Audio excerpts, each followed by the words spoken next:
Hello friends, welcome to my YouTube channel Ayush global study में आप सभी का स्वागत है।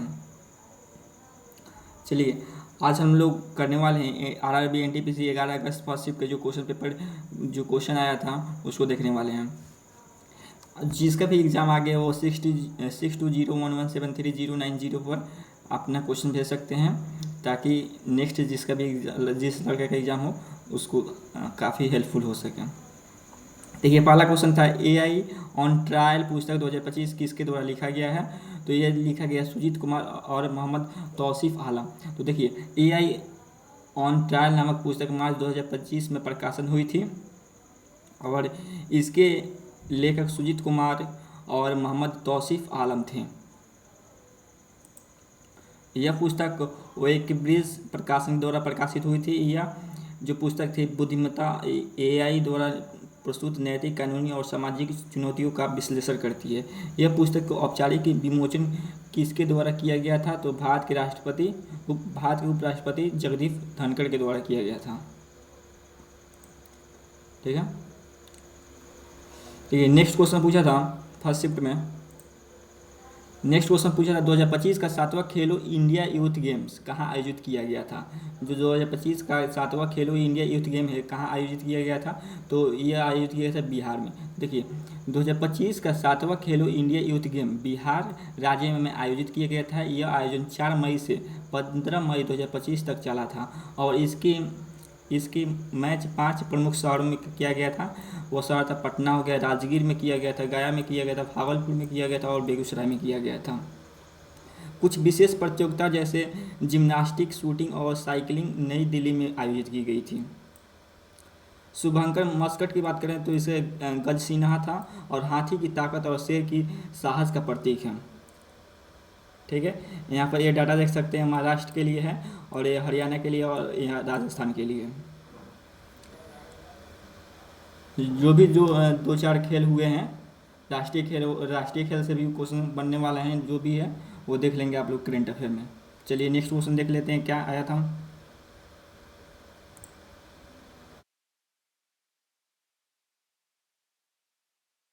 देखिए, नेक्स्ट क्वेश्चन आया था भारत के संविधान के किस भाग में केंद्र और राज्यों के बीच वित्तीय संबंधों का वर्णन किया गया है। तो ये भाग 12 में केंद्र और राज्यों के बीच वित्तीय शक्ति का वर्णन किया गया है। तो देखिए, भाग 12 इसका करेक्ट आंसर हो जाएगा। यह भाग अनुच्छेद 268 और 293 के वित्तीय मामलों से संबंधित है।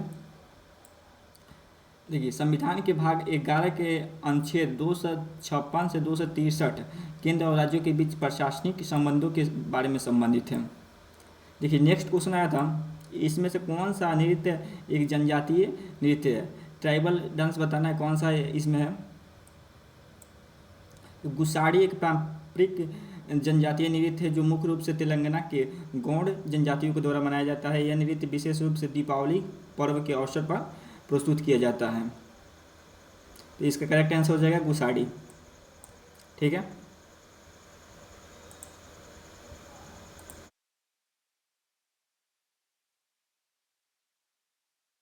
देखिए नेक्स्ट क्वेश्चन आया था उज्ज्वल डिस्कॉम इंश्योरेंस योजना जो है किसके द्वारा चलाया गया था। तो यानी फुल फॉर्म पूछ रहा था, full form of the UDAI। तो उज्ज्वल डिस्कॉम इंश्योरेंस योजना हो जाएगा। यह भारत सरकार की एक योजना है। यह 5 नवंबर 2025 को आरंभ हुई थी, जिसके तहत राज्य और केंद्रशासित प्रदेशों के घाटे में चल रहे विद्युत वितरण कंपनियों के घाटे के उभारने एवं उसकी वित्तीय स्थिति को सुदृढ़ करने के लिए कार्य किया जा रहा है। नेक्स्ट क्वेश्चन पूछा था अलाउद्दीन खिलजी के सैन्य अभ्यास का क्या नाम था। जो अलाउद्दीन खिलजी का जो सैन्य अभ्यास हुआ था उसका क्या नाम था। तो अलाउद्दीन खिलजी का जो सैन्य अभ्यास का दीवान अर्ज कहा जाता था। जो सैन्य विभाग था उसे दीवान अर्ज कहा जाता था। इस विभाग के कार्य सैनिकों की भर्ती, प्रशिक्षण, वेतन और हथियारों की व्यवस्था करना था। चलिए नेक्स्ट क्वेश्चन देख लेते हैं। और देखिए, यहाँ से कुछ अलाउद्दीन खिलजी के बारे में कुछ इंपॉर्टेंट फैक्ट दिया गया है।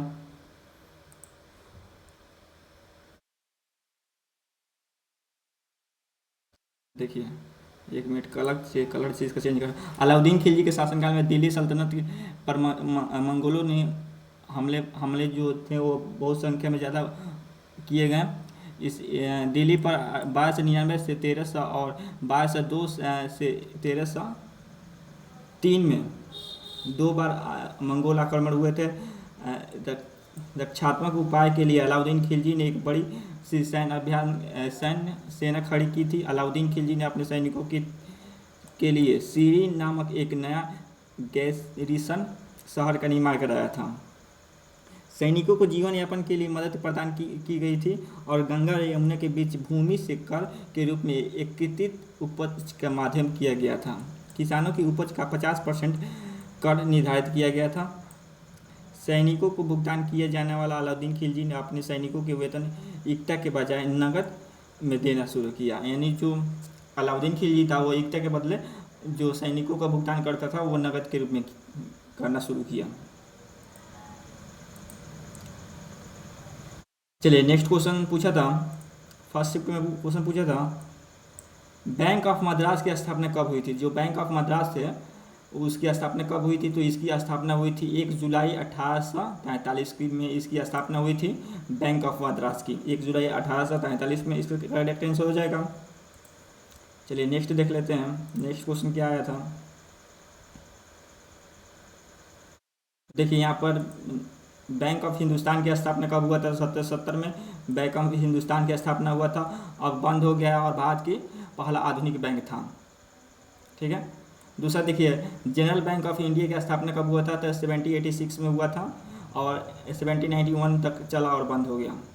देखिए नेक्स्ट है bank of Bengal. Bank of Bengal की जो है असल में बैंक ऑफ कलकत्ता नाम से 2 जून 1806 ईस्वी में शुरू हुआ। 1809 ईस्वी में इस बैंक को बैंक ऑफ बंगाल हुआ। इसका नाम बदल के पहले इसे कलकत्ता हुआ करता था और उसके बाद में इसके नाम बदल कर बंगाल किया गया। देखिए नेक्स्ट क्वेश्चन है बैंक ऑफ बम्बई की स्थापना कब हुआ था। जो बैंक ऑफ बम्बई थी उसकी स्थापना 15 अप्रैल 1840 में इस बैंक की स्थापना किया गया था। और देखिए बैंक ऑफ मद्रास की स्थापना कब किया गया था, तो 1 जुलाई 1843 में किया गया था, 1843 में किया गया था। तो इलाहाबाद बैंक की स्थापना कब हुआ था, तो 14 अप्रैल 1865 में इसकी स्थापना हुआ था। 2020 ईस्वी में इंडियन बैंक के में विलय हो गया यह। देखिए पंजाब नेशनल बैंक की स्थापना कब हुआ था, पीएनबी का जो स्थापना हुआ था 12 जुलाई 1895 में इसका स्थापना हुआ था। उसके बाद से बैंक ऑफ इंडिया यानी बोर्ड की स्थापना कब हुआ था, तो यह हुआ था 7 सितंबर 1906 में इसकी स्थापना हुआ था। देखिए सेंट्रल बैंक ऑफ इंडिया की स्थापना 21 दिसंबर 1911 में इसकी स्थापना हुई थी, सेंट्रल बैंक ऑफ इंडिया की।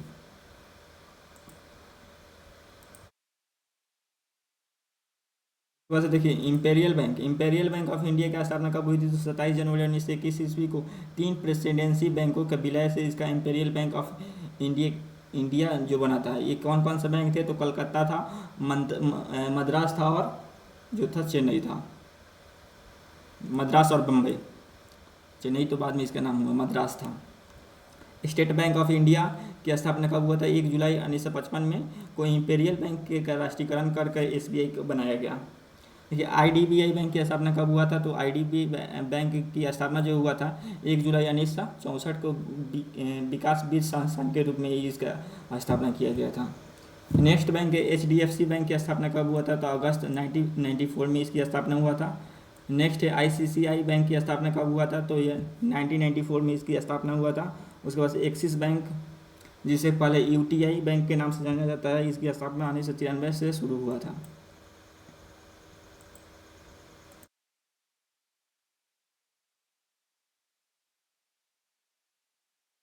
और देखिए नेक्स्ट क्वेश्चन आया था लाई हरोबा त्यौहार की नृत्यांगना को क्या कहते हैं। जो लाई हरोबा त्यौहार की नृत्यांगना थी उसको क्या कहते हैं, तो उसे कहते हैं मैबी कहते हैं उसे।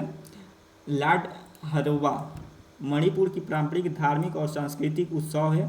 यह उत्सव मैतेई समुदाय के देवी देवताओं को पूजा और लोक कथाओं को नृत्य संगीत और अनुष्ठानों के माध्यम से प्रस्तुत किया जाता है। नेक्स्ट क्वेश्चन आया था भारतीयों को बजट पर सवाल पूछने का अधिकार किस विधानसभा चुनाव में दिया गया था, तो भारत सरकार अधिनियम 1992 में जिस भारतीय परिषद अधिनियम 1992 कहा जाता है ने ब्रिटिश भारत में विधान परिषद के आकार को बढ़ाया और सदस्यों के बजट पर बहस करने का अधिकार दिया। तो इसका करेक्ट आंसर हो जाएगा भारत सरकार अधिनियम 1892। चलिए नेक्स्ट क्वेश्चन देख लेते हैं। एक आर्टिकल से सब शिफ्ट में क्वेश्चन रह रहा है, तो आप लोग आर्टिकल देख लीजिएगा। देखिए आर्टिकल नंबर 243 का एफ के अनुसार भारत के पंचायत के चुनाव लड़ने की न्यूनतम आयु कितनी है। तो अनुच्छेद 243 एफ भारतीय संविधान के भाग 9 में आता है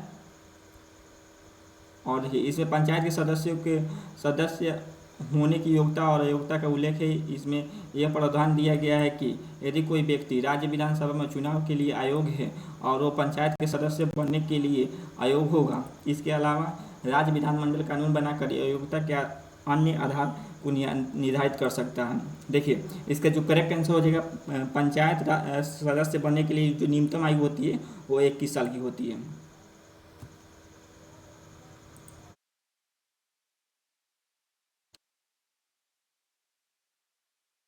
देखिए नेक्स्ट क्वेश्चन पूछा था फर्स्ट शिफ्ट में 6G इंडिया समिट का लक्ष्य क्या है। 6G इंडिया समिट का लक्ष्य क्या है, तो इसका लक्ष्य है भारत को 2030 तक 6G तकनीक को वैश्विक नेतृत्व वाला देश बनाना, यानी कि 2030 तक भारत में 6G लॉन्च हो जाए। 6G इंडिया समिट का यही लक्ष्य है। नेक्स्ट क्वेश्चन पूछा था भारत में सबसे अधिक कोयला भंडार किस राज्य में है। तो भारत के सबसे अधिक कोयला का जो भंडार है वो झारखंड राज्य में है। इसके बाद से उड़ीसा और छत्तीसगढ़ का स्थान आता है। नेक्स्ट क्वेश्चन पूछा था 1857 की क्रांति के नकारात्मक प्रभाव क्या थे। जो 1857 की क्रांति हुआ था उसके नकारात्मक प्रभाव क्या थे। तो देखिए 1857 की क्रांति के कई नकारात्मक प्रभाव थे, जिसमें शामिल थे ब्रिटिश सरकार द्वारा दमनकारी नीतियों जैसे फूट डालो और राज करो की नीतियों को बढ़ावा मिला और भारतीयों के प्रति अंग्रेजों का अविश्वास करना शुरू कर दिया, जिससे सामाजिक राजनीतिक संबंधों का तनाव बढ़ा। यह जो क्वेश्चन है एज इट इज एग्जाम में 100% पूछा हुआ क्वेश्चन है। देखिए नेक्स्ट क्वेश्चन पूछा था करेंट अफेयर्स है। WHO, WIPO और WTO की 2025 के त्रिपक्षीय शिखर बैठक कहाँ आयोजित की गई थी। अंतर्राष्ट्रीय मतलब यही दिया हुआ अंतर्राष्ट्रीय स्वास्थ्य संपदा व्यापार के संबंधित कौन से संगठन में मध्य त्रिपक्षीय शिखर बैठक हुई थी। तो यह हुआ था जिनेवा स्विट्जरलैंड में हुआ था, जिसका मुख्य उद्देश्य क्या था। तो वैश्विक स्वास्थ्य और नवाचार और व्यापार के लिए सहयोग को बढ़ावा देना और विशेषकर स्वास्थ्य तकनीक और दवाओं को समान पहुंच सुनिश्चित करना था इसका मुख्य लक्ष्य।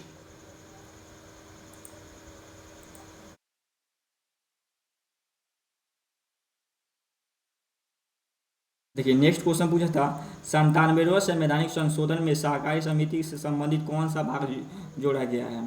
तो देखिए 97वें संवैधानिक संशोधन अधिनियम 2011 के उद्देश्य सहकारी समिति को संवैधानिक दर्जा देकर उसकी स्वायत्तता, लोकतांत्रिक कार्यप्रणाली और पेशेवर प्रबंधन को सुनिश्चित करना है। इसके तहत देखिए अनुच्छेद 19 का 1 का सी में दिया गया है। इसमें संशोधन कर नागरिकों को सहकारी समिति बनाने के लिए मौलिक अधिकार दिया गया है और भाग 9 का बी में जोड़ा गया है, जिसमें अनुच्छेद 243 के एच से 243 ZT तक जो सहकारी समिति का प्रावधान दिया गया है। देखिए नेक्स्ट क्वेश्चन पूछा था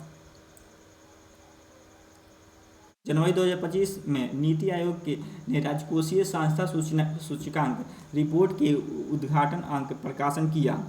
रिपोर्ट के अनुसार वित्तीय वर्ष 2023 के लिए प्रदान किए गए नवीनतम आंकड़ों के अनुसार शीर्ष रैंकिंग वाला राज्य कौन सा है। तो जो शीर्ष स्थान वाला राज्य है वो है उड़ीसा।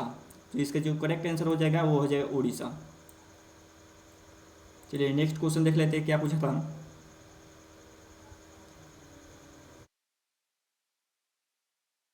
नेक्स्ट क्वेश्चन देख लीजिए। नेक्स्ट क्वेश्चन है नीति आयोग के स्वास्थ्य सूचकांक के प्रथम स्थान पर कौन राज्य है। तो यह है केरल। देखिए नेक्स्ट क्वेश्चन पूछा था एरन अभिलेख के में समुद्रगुप्त का वर्णन उसके पिता ने किस कारण से उन्हें राजा चुना था। तो देखिए एरन अभिलेख के अनुसार समुद्रगुप्त को उसके पिता चंद्रगुप्त प्रथम ने उसकी अद्वितीय योग्यता वीरता और गुणों के कारण उन्हें उत्तराधिकारी चुना था। तो जो इसका करेक्ट आंसर हो जाएगा वो हो जाएगा अद्वितीय योग्यता के कारण, वीरता और गुणों के कारण उन्हें उत्तराधिकारी चुना था। ये जो क्वेश्चन है एज इट इज एग्जाम में पूछा हुआ है इसमें। देखिए नेक्स्ट क्वेश्चन पूछा था, ये नेक्स्ट क्वेश्चन पूछा था पाचन से संबंधित मस्तिष्क रोग कौन सा है। पाचन से संबंधित मस्तिष्क रोग कौन सा है। तो देखिए हेपेटिस एन्सेफेलोपैथी है जो चिड़चिड़ा आंत और सिंड्रोम्स यानी कि IBS, क्रोहन रोग, अल्सरेटिव और कोलाइटिस शामिल है। जो पाचन से संबंधित मस्तिष्क रोग है वह है हेपेटिस एन्सेफेलोपैथी जो है, और चिड़चिड़ा आंत सिंड्रोम जो IBS होता है, कोहा रोग, अल्सरेटिव और कोलाइटिस शामिल है इसमें। नेक्स्ट क्वेश्चन पूछा था, देखिए R single bond C triple bond N समूह का नाम क्या है। तो साइनलो ग्रुप है, इसमें नाइटिल ग्रुप आता है। अब देखिए नेक्स्ट क्वेश्चन क्या पूछा था, ऑपरेशन सिंदूर से पूछा था। देखिए नेक्स्ट क्वेश्चन पूछा था ऑपरेशन सिंदूर के तहत मॉक ड्रिल कितने जिलों में की गई थी। जो ऑपरेशन सिंदूर हुआ था उसमें मॉक ड्रिल कितने जिलों में आयोजित की गई थी। देखिए 7 मई 2025 ईस्वी को देश भर में 243 सिविल डिफेंस मॉक ड्रिल जिलों में लागू किया गया था। ड्रिल के उद्देश्य हवाई धमकी, ब्लैकआउट, एयर रेड, सायरन और आपातकालीन निकासी जैसे युद्धकालीन परिदृश्य की तैयारी करता है, और यह अभ्यास गृह मंत्रालय तथा राष्ट्रीय आपदा प्रबंधन प्राधिकारी NDMA द्वारा आयोजित किया जाता है। तो इसका करेक्ट आंसर हो जाएगा कितना 244 जिलों में आयोजित किया गया था, जिलों में यह मॉक ड्रिल किया गया था। नेक्स्ट क्वेश्चन पूछा था भारतीय प्रस्तावना में अखंडता और धर्मनिरपेक्षता शब्द किस संवैधानिक संशोधन के द्वारा जोड़ा गया। तो देखिए जो धर्मनिरपेक्षता और समाजवादी अखंडता शब्द प्रस्तावना में 42वीं संवैधानिक संशोधन अधिनियम 1976 के माध्यम से जोड़ा गया। देखिए 42वीं संवैधानिक संशोधन 1976 के अवसर पर मिनी कॉन्स्टिट्यूशन के नाम से जाना जाता है, क्योंकि इससे संविधान के कई महत्वपूर्ण बदलाव किए हैं।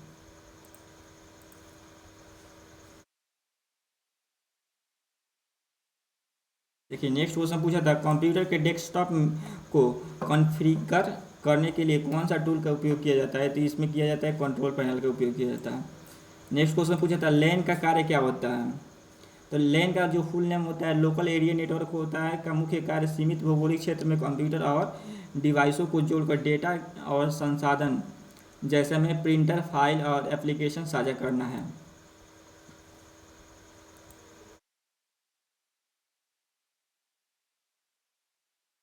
देखिए नेक्स्ट क्वेश्चन पूछा था C-295 सैन्य अभ्यास के निर्माण के लिए टाटा एयरक्राफ्ट कॉम्प्लेक्स द्वारा उद्घाटन किया गया था।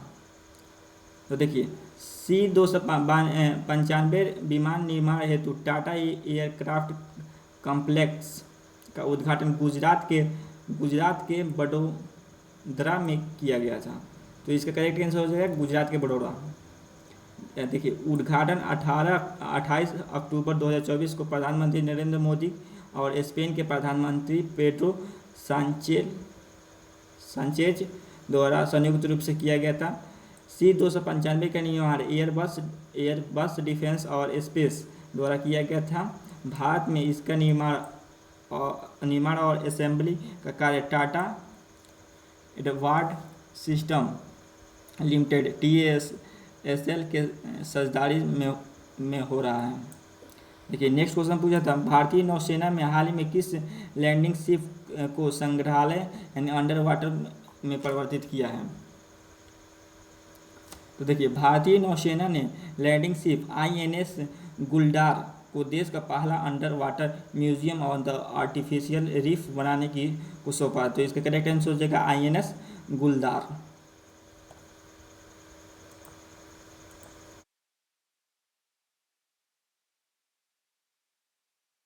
देखिए नेक्स्ट क्वेश्चन पूछा था, उत्तर पश्चिम भारत में शुष्क वायुदाब का मुख्य कारण क्या है। जो उत्तर पश्चिम भारत में शुष्क वायुदाब का क्या कारण है, तो वह थार मरुस्थल का प्रभाव। देखिए नेक्स्ट क्वेश्चन पूछा था, भारत में किस राज्य में सीमा नेपाल से लगती है। भारत के 5 ऐसे राज्य हैं जिसकी सीमा नेपाल राज्य से लगती है। पहला है उत्तराखंड, उत्तर प्रदेश, बिहार, पश्चिम बंगाल और सिक्किम की सीमा नेपाल के साथ साझा करती है। देखिए नेक्स्ट क्वेश्चन पूछा था, नरम दल ने किस प्रकार स्वतंत्रता की मांग की थी। तो नरम दल जो था ने स्वतंत्रता की मांग के लिए संवैधानिक और शांतिपूर्ण तरीके से की थी, जैसे में प्रार्थना पत्र के माध्यम से किया था, निवेदन के माध्यम से किया था, प्रस्ताव पारित करके किया था, ब्रिटिश संसद में अपील करके किया था, प्रेस और लेखन के माध्यम से जन जागरण करके किया था। नेक्स्ट क्वेश्चन पूछा था, सर्वट ऑफ इंडिया को सोसाइटी की स्थापना किसने की थी। तो किसने की थी, तो 12 जून 1905 ईस्वी को महाराष्ट्र के पुणे में गोपाल कृष्ण गोखले के द्वारा इसकी स्थापना किया गया था। सर्वट ऑफ इंडिया सोसाइटी की स्थापना। चलिए नेक्स्ट क्वेश्चन देख लेते हैं क्या पूछा था।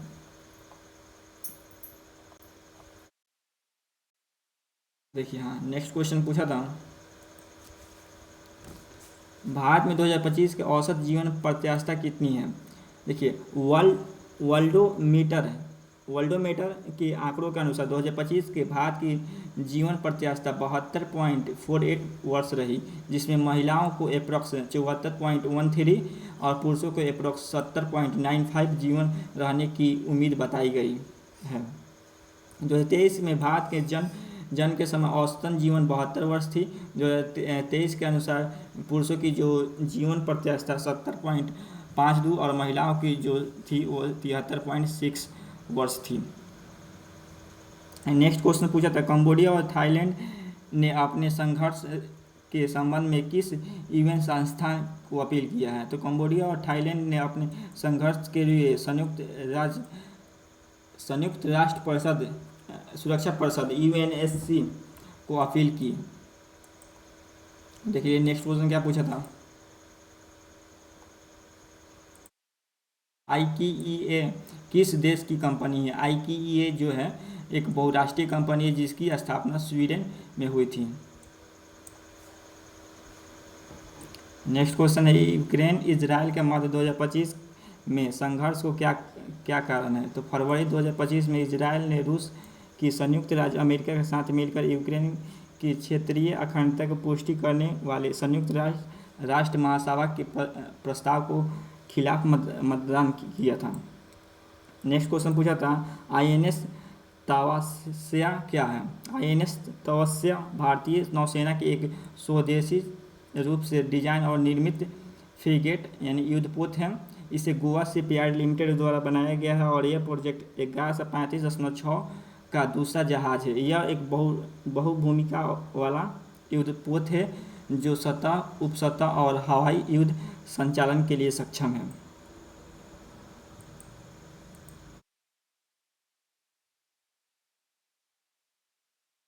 देखिए INS तपस्या को आधुनिक हथियारों, सेंसर और स्टील्थ तकनीकों के लिए लैस किया गया है और इसे भारतीय नौसेना की ताकत और आत्मनिर्भरता का प्रतीक है। देखिए आगे लक्षद्वीप और अंडमान और निकोबार द्वीप समूह दोनों ही भारत के महत्वपूर्ण जैव विविधता वाले क्षेत्र हैं, लेकिन उनकी जैव विविधता में कुछ अंतर है। लक्षद्वीप मुख्य रूप से प्रवाल निर्मित और लैंगून से बना है, जबकि अंडमान निकोबार द्वीप समूह में घने जंगल और विविध स्थलाकृति और ज्वालामुखी मूल रूप से शामिल हैं। तो यह था आपका 11 अगस्त फर्स्ट शिफ्ट NTPC का क्वेश्चन पेपर।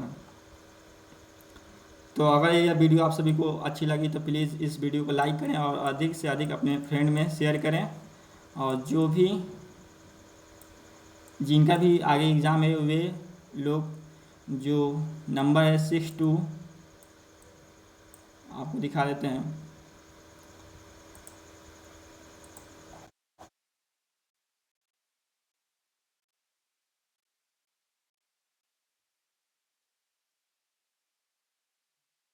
देखिए यह जो नंबर है,